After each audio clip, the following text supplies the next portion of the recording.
أعوذ بالله من الشيطان الرجيم. بسم الله الرحمن الرحيم.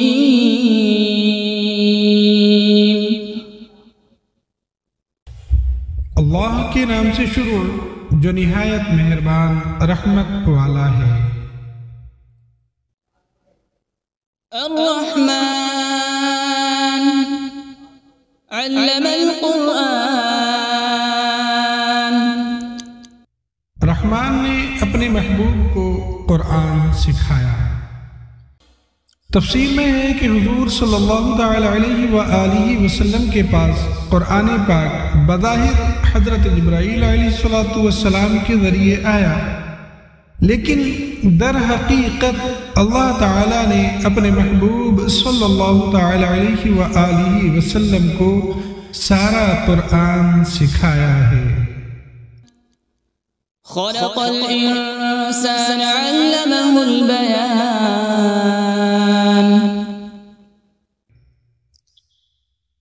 انسان کو پیدا کیا اور پھر اسے بیان سکھایا۔ یہاں انسان سے مراد حضور صلی اللہ تعالی علیہ وآلہ وسلم ہے، اور اگلی آیت میں بیان سے ما کان وما یکون، یعنی جو کچھ ہو چکا اور جو کچھ آئندہ ہوگا اس کا بیان مراد ہے۔ یعنی جو کچھ ہو چکا اور جو کچھ آئندہ ہونے والا ہے، اللہ پاک نے اپنے محبوب صلی اللہ تعالی علیہ وآلہ وسلم کو سارا بیان سکھایا۔ آگے فرماتے ہیں یا پھر انسان سے مراد حضرت آدم علیہ نبینا علیہ السلام ہے، اور بیان سے مراد تمام چیزوں کے نام اور تمام زبانوں یعنی لینگویجز کا بیان ہے۔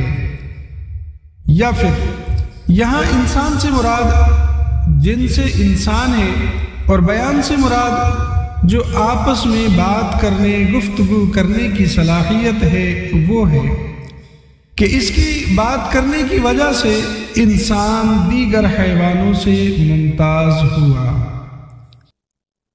الشمس والقمر بحسبان. سورج اور چاند حساب سے ہے، یعنی سورج اور چاند یہ اپنے حساب میں چلتے ہیں، جو اللہ پاک نے ان کا نظام بنا دیا، اسی نظام سے یہ چل رہے ہیں۔ والنجم والشجر يسجدان.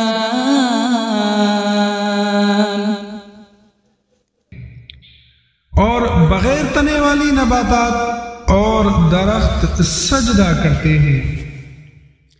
تفسیر میں ہے کہ نباتات اور درخت کے سجدہ کرنے سے مراد ان کے سایوں کا سجدہ کرنا ہے، یا اس سے مراد یہ ہے کہ وہ اللہ تعالی کے حکم کے فرما بردار ہیں۔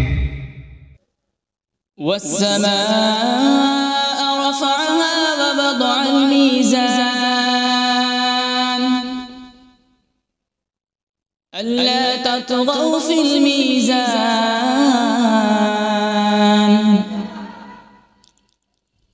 وأقيموا الوزن بالقسط ولا تخسروا الميزان. اور آسمان کو اللہ پاک نے بلند کیا اور ترازو رکھی تاکہ تولنے میں نا انصافی نہ کرو، اور انصاف کے ساتھ تول قائم کرو اور وزن نہ گھٹاؤ۔ اس کی تفسیر میں آتا ہے کہ ناپ تول کے معاملات میں عدل اور انصاف اور برابری کی تعلیم اسلام کی شاندار تعلیمات میں سے ہے۔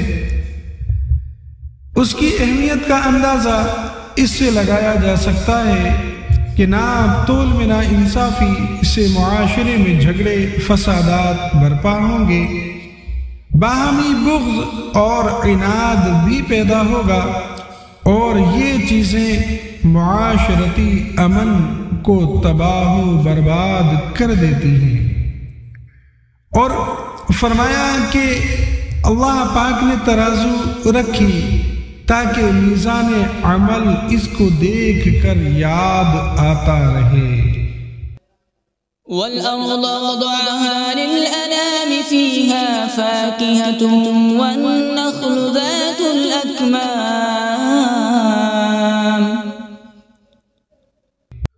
اور اس نے مخلوق کے لیے زمین رکھی، اس میں پھل، میوے اور غلاف والی کھجوریں ہیں۔ وَالْحَبُّ ذُو الْعَصْفِ وَالرَّيْحَانُ فَبِأَيِّ آلَاءِ رَبِّكُمَا تُكَذِّبَانِ، اور بھوسے والا اناج اور خوشبودار پھول ہیں۔ تو اے جنات اور انسانوں کے گروہ، تم دونوں اپنے رب کی کون کون سی نعمتوں کو جھٹلاؤ گے؟ خلق الانسان من صلصال كالفخار، اس نے انسان کو ٹھیکری جیسی بجنے والی سوکھی مٹی سے پیدا فرمایا۔ تفسیر میں ہے کہ یہاں انسان سے مراد حضرت سیدنا آدم علیہ نبینا علیہ السلام ہے، اور اس آیت میں اللہ تعالی نے آپ علیہ السلام کی پیدائش کی کیفیت کا ایک انداز بیان فرمایا۔ وَخَلَقَ الْجَانَّ مِن مَّارِجٍ مِّن نَّارٍ،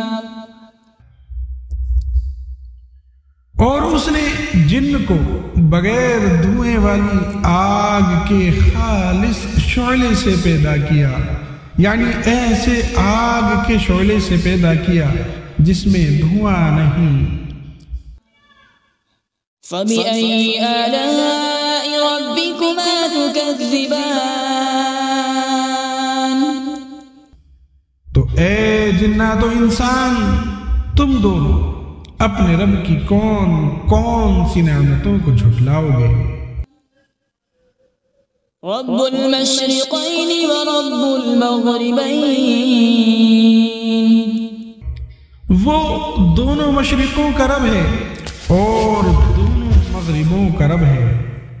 تفسیر میں آتا ہے کہ دونوں مشرق اور دونوں مغرب، یعنی دونوں پورب اور دونوں پچھم، اس سے مراد یہ ہے کہ گرمیوں میں الگ سمت سے سورج نکلتا اور الگ سمت میں سورج چھپتا ہے، اسی طرح سردیوں میں کچھ سمت الگ ہو جاتی ہے چھپنے کی اور اس کے نکلنے کی۔ تو سورج کے طلوع ہونے اور غروب ہونے کے دونوں مقام مراد ہیں۔ فَبِأَيِّ آلَاءِ رَبِّكُمَا تُكَذِّبَانِ،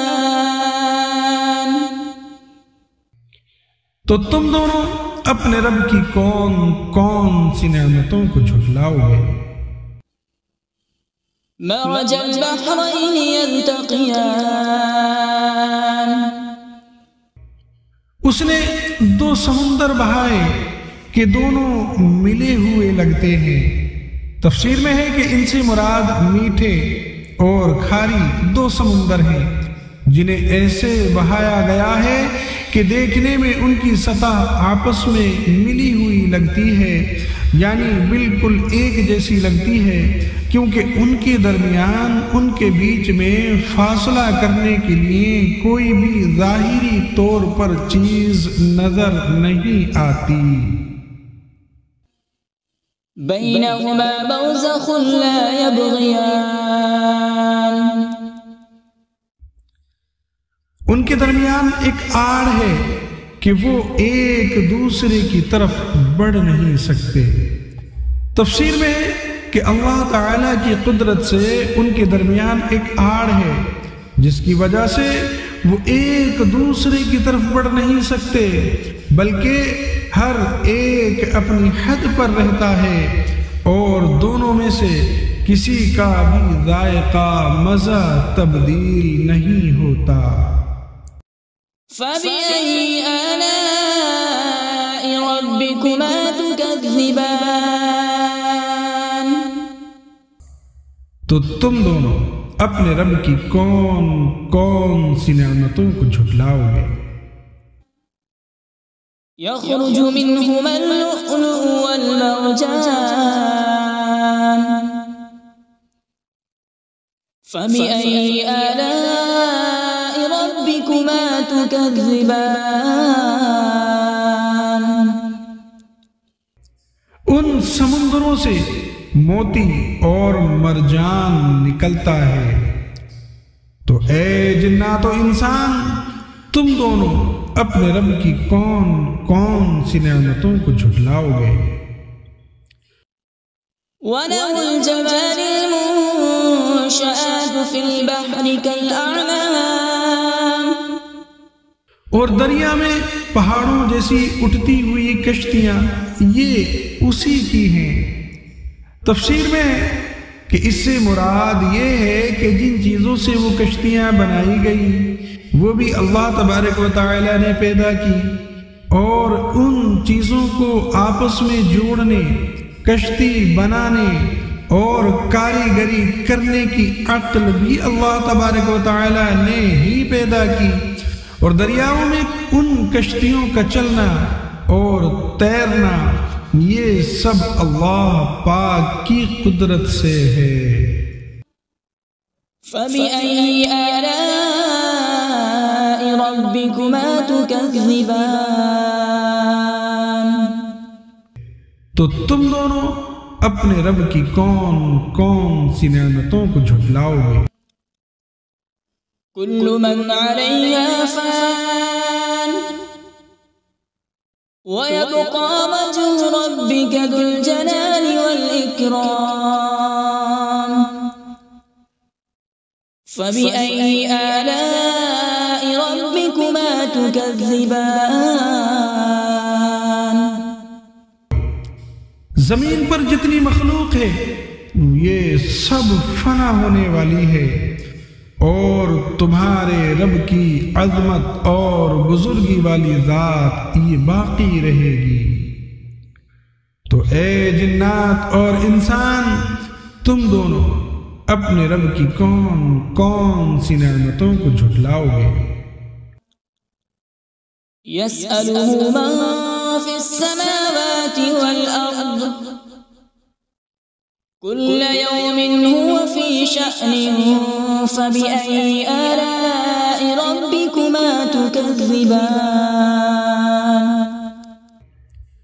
آسمانوں اور زمین میں جتنے ہیں سب اسی کے سوالی ہیں، اور وہ ہر دن کسی کام میں ہے۔ تفسیر میں کہ اس آیت کا معنی یہ ہے کہ اللہ تعالی ہر وقت اپنی قدرت کے آثار ظاہر فرماتا ہے، کسی کو روزی دیتا ہے، کسی کو مارتا ہے اور کسی کو زندہ کرتا ہے، کسی کو عزت دیتا ہے اور کسی کو ذلت میں مبتلا کر دیتا ہے، کسی کو مالدار کرتا ہے اور کسی کو محتاج، کسی کے گناہ بخشتا ہے اور کسی کی تکلیف دور کرتا ہے۔ یاد رہے کہ اللہ تعالی کے لیے مصروف اور مشغول کا لفظ استعمال کرنا یہ جائز نہیں، یہ لفظ استعمال ہی نہیں کر سکتے کیونکہ اللہ تعالی ان اوصاف سے پاک ہے۔ تو اے جنات اور انسان کے گروہ، تم دونوں اپنے رب کی کون کون سی نعمتوں کو جھٹلاؤ گے؟ سَنَفْرُغُ لَكُمْ أَيُّهَ الثَّقَلَانِ؟ اے جنوں اور انسانوں کے گروہ، ابھی ہم تمہارے حساب کا قصد فرمائیں گے۔ تفسیر میں ہے کہ آیت میں سنفرغ سے اس کا حقیقی معنی فراغت مراد نہیں بلکہ اس کا مجازی معنی قصد کرنا مراد ہے۔ اللہ تعالیٰ کے لیے فارغ کا لفظ استعمال نہیں کر سکتے کیونکہ اللہ تعالیٰ فراغت کے مفہوم سے پاک ہے، نیز اس آیت میں تمام انسانوں کے لیے نصیحت ہے کہ وہ دنیا میں وہ جیسے چاہیں زندگی گزارے، لیکن مرنے کے بعد انہیں ہر حال میں اللہ تبارک و تعالیٰ کی بارگاہ میں پیش ہونا ہے، اور اللہ تبارک و تعالیٰ کی بارگاہ میں اپنے اعمال کا حساب دینا ہوگا، اور پھر جس طرح کے اعمال کیے ہوں گے اسی طرح کی جزا ملے گی۔ فبأي آلاء ربكما تكذبان؟ تو تم دونوں اپنے رب کی کون کون سی نعمتوں کو جھٹلاؤ گے؟ يا معشر الجن والإنس إن استطعتم أن تنفذوا من أقطار السماوات والأرض فانفذوا لا تنفذون إلا بسلطان۔ اے جنوں اور انسانوں کی گروہ، اگر تم سے ہو سکے کہ آسمانوں اور زمین کے کناروں سے نکل جاؤ تو نکل جاؤ، لیکن تم جہاں نکل کر جاؤ گے وہاں اسی کی سلطنت ہے۔ فبأي آلاء ربكما تكذبان؟ تو اے جنات اور انسان کی گروہ، تم دونوں اپنے رب کی کون کون سی نعمتوں کو جھٹلاؤ گے؟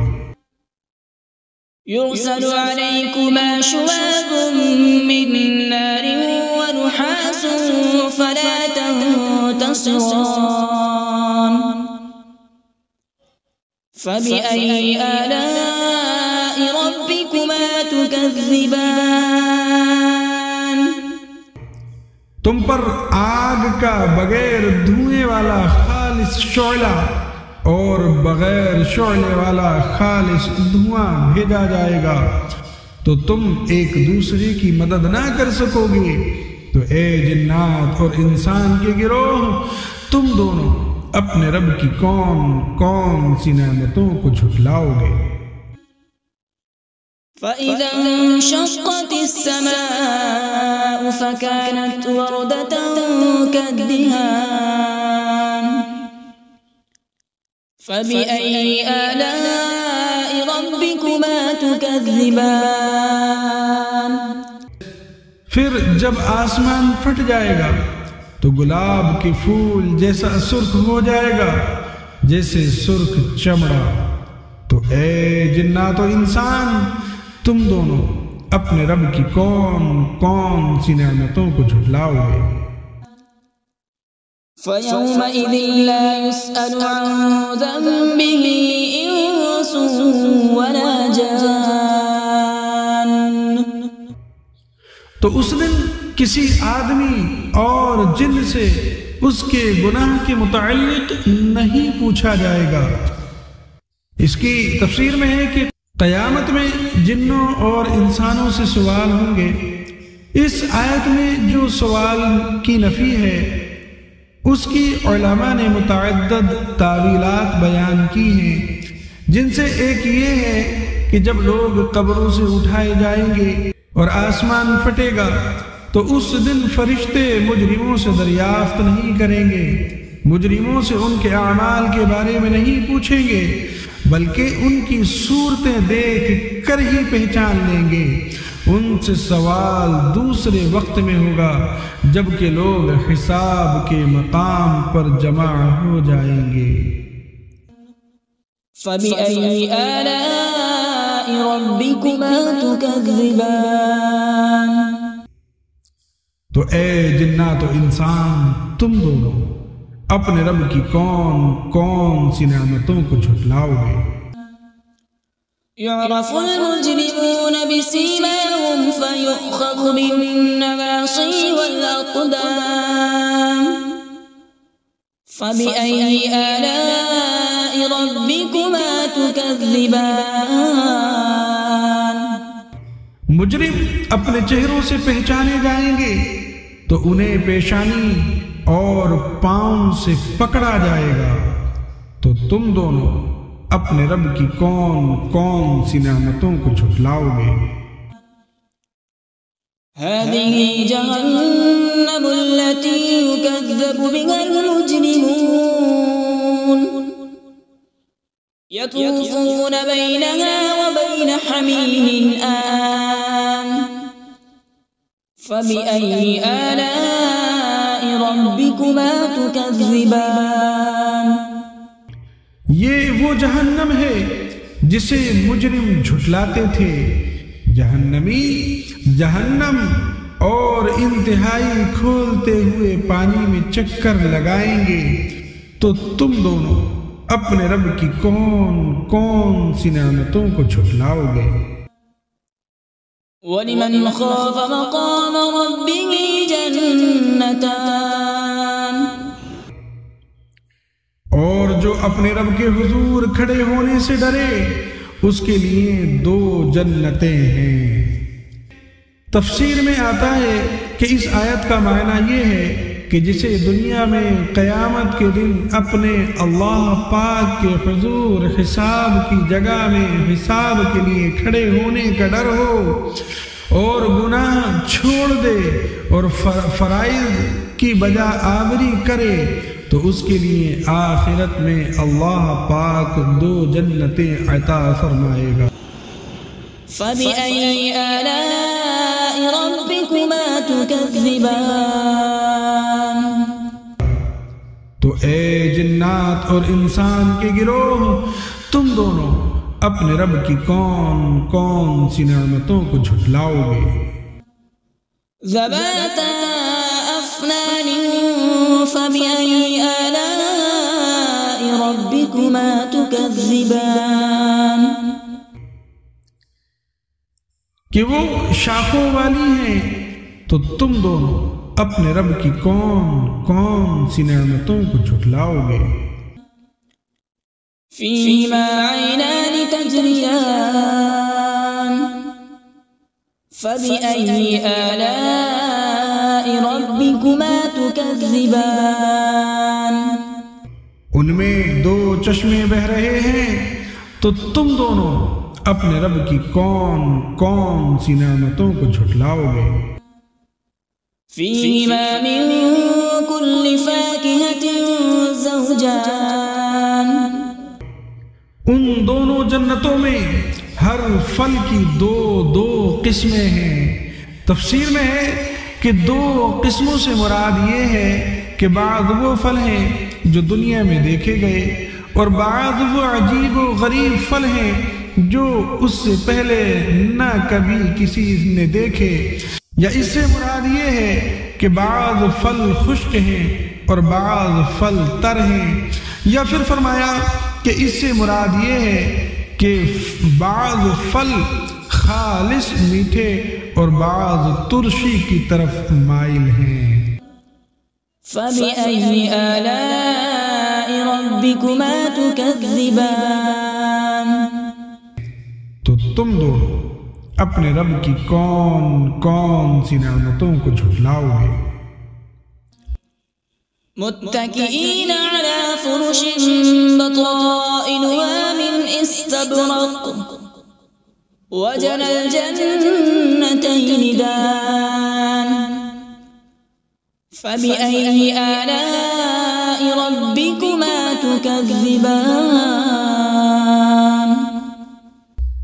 جنتی ایسے بچھونوں پر تکیہ لگائے ہوئے ہوں گے جن کے اندرونی حصے موٹے ریشم کے ہیں، اور دونوں جنتوں کے پھل جھکے ہوئے ہوں گے۔ تفسیر میں ہے کہ یعنی ان دونوں جنتوں کا پھل اتنا قریب ہوگا کہ کھڑا بیٹھا اور لیٹا ہر شخص اسے چن لے گا، جبکہ دنیا کے پھلوں میں یہ خاصیت نہیں ہوتی۔ تو تم دونوں اپنے رب کی کون کون سی نعمتوں کو جھٹلاؤ گے؟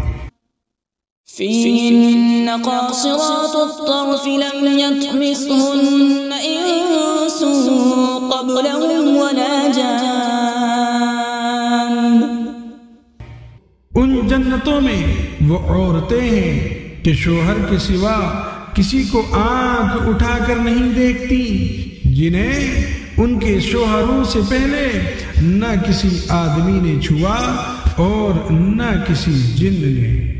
اس کی تفسیر میں ہے کہ تقوی اور شرم و حیا عورت کا بہت بڑا کمال اور جنتی عورتوں کا عظیم وصف ہے.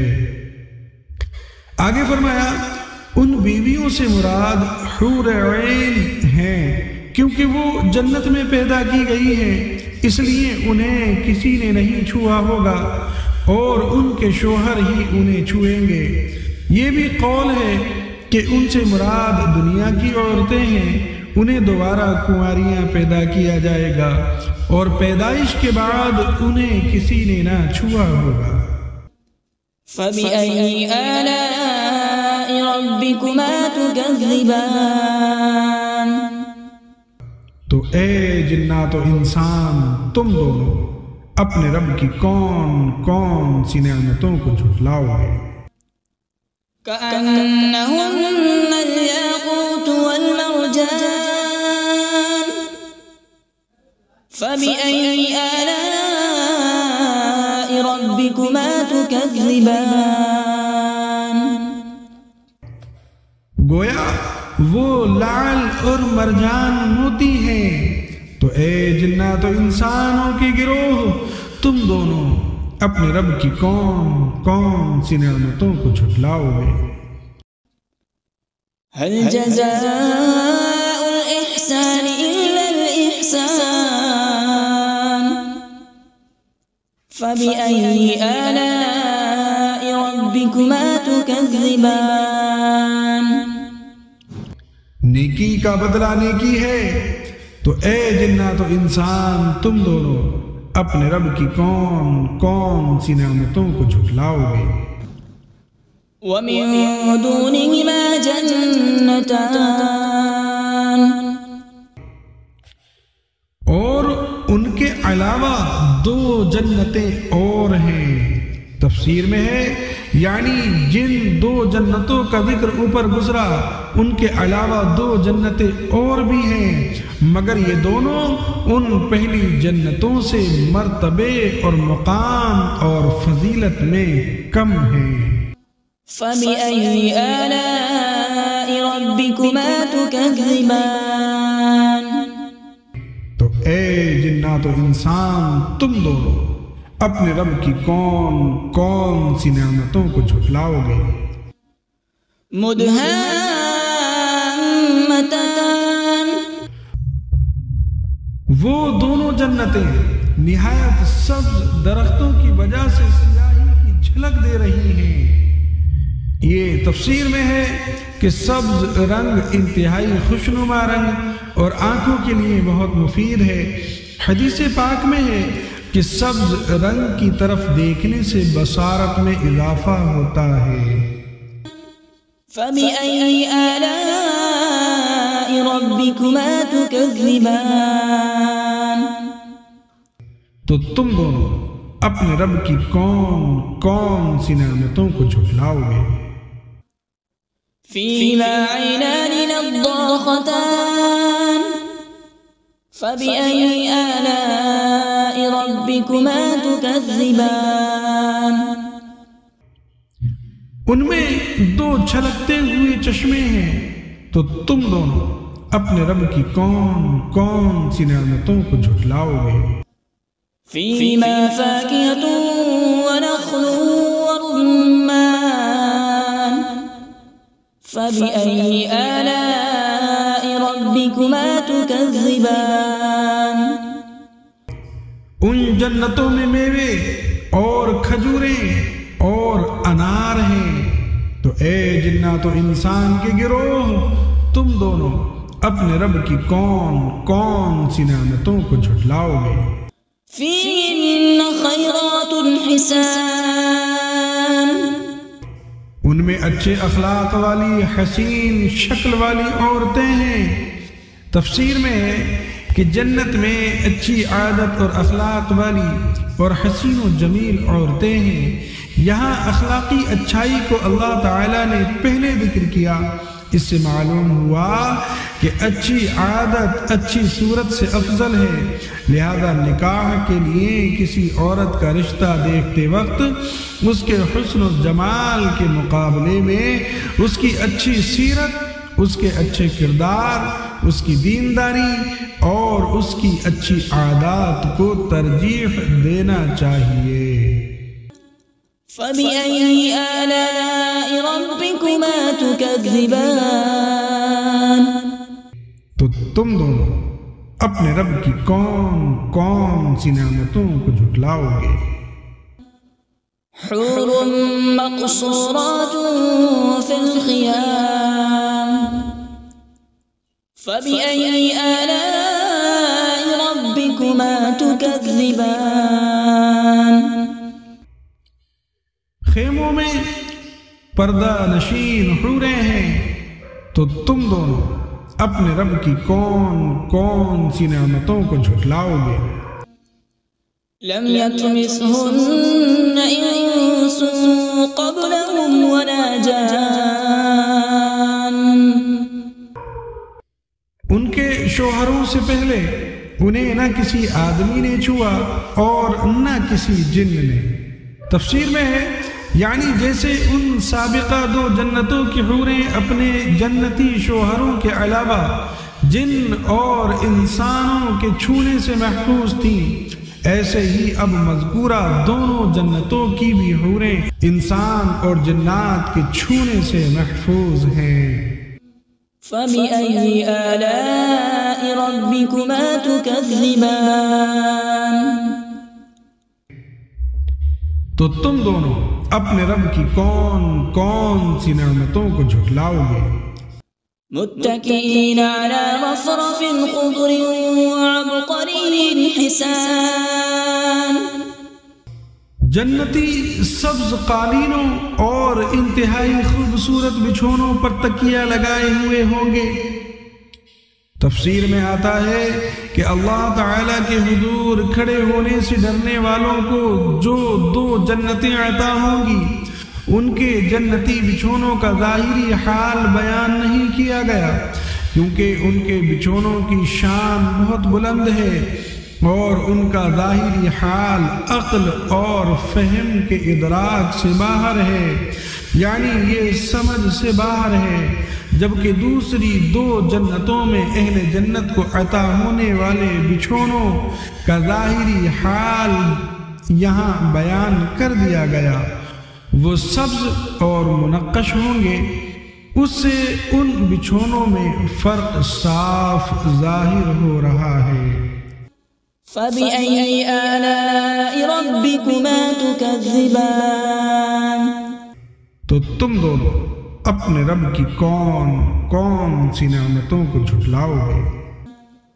تبارک اسم ربک ذی الجلال والإکرام، تمہارے رب کا نام بڑی برکت والا ہے جو عظمت اور بزرگی والا ہے۔ ان الفاظ یا ذی الجلال والاکرام کو اپنی عادت میں شامل کرنا چاہیے کہ اس سے دعا جلد قبول ہوتی ہے۔ صلو علی الحبیب صلی اللہ تعالی علی محمد صلی اللہ تعالی علیہ وآلہ وسلم۔